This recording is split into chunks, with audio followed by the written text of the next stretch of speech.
Hey everyone, Yan Zhao here with an unfortunate Saturday video. Yesterday, von Klaus, author of Monster MD and the new Terror in the Trenches, had his campaign for Terror in the Trenches taken down. Now, not fully taken down. What happened was there was a claim that it promotes excessive violence, which, if you've seen the campaign or you've heard von Klaus speak, you know that's pretty darn silly, as we have a character from the World War II era who basically comes back to kill Nazis and save his city. Now, we don't know who exactly did this, and we don't know what exactly the offending part of the campaign is. It seems to be one of the perks. Which perk? We don't know. But it seems as though this is malicious. Now, this recently happened to John Delahose, who had his campaign taken down from Indiegogo by Liam Gray. Was it Liam this time? Who knows? Did Liam's actions open the door for other people to maliciously take down authors they have a beef with? Yeah, it seems that that's what happened.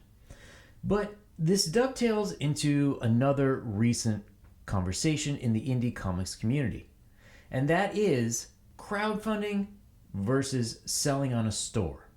In my mind, this kind of settles it. Even if you do grow the crowdfunding route, which there's nothing wrong with, you need to have your own store. Back in 2018, your boy Zach had his first book, Jawbreaker's Lost Souls, taken off of Kickstarter due to complaints.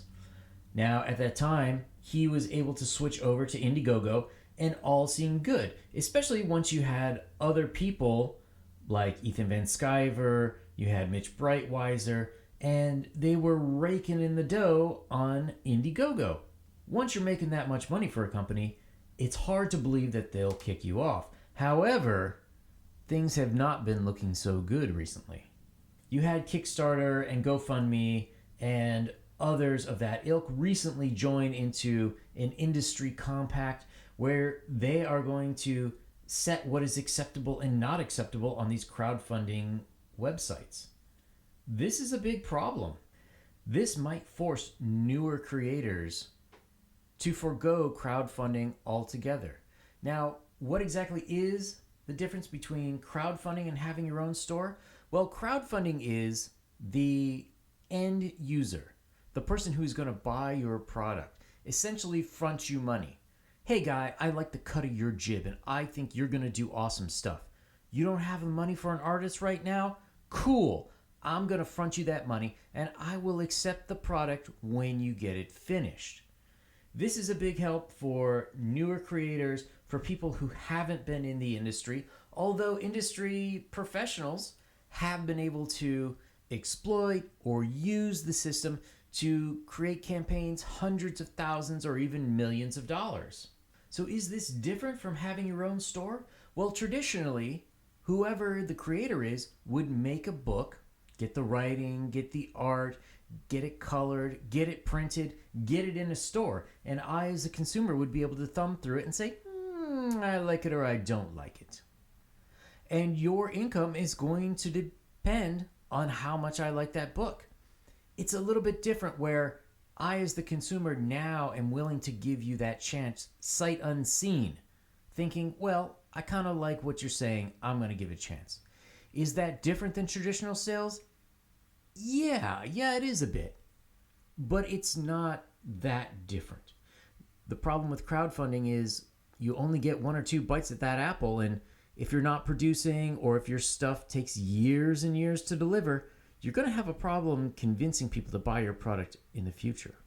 With this recent spate of project cancelings by these crowdfunding organizations, you have people like Ethan Van Sciver of All Caps Comics, of Cyberfrog fame, of 20-some years in the industry. He has reported that he is building his own crowdfunding site. The problem with this is, will it be open access to everyone? Are people that, well, he doesn't get along with, like Mike S. Miller, Doug TenNapel, maybe even Scott Kurtz, will they be welcome to crowdfund their campaigns on his site? Or is this just going to be a simple redo of what we already have in crowdfunding for the people that he's friends with? And this brings up the question, what do you do about it? If you're new, or maybe you're not new, but you don't want your material to be censored by whatever diktat comes down from a group of what amounts to religious zealots.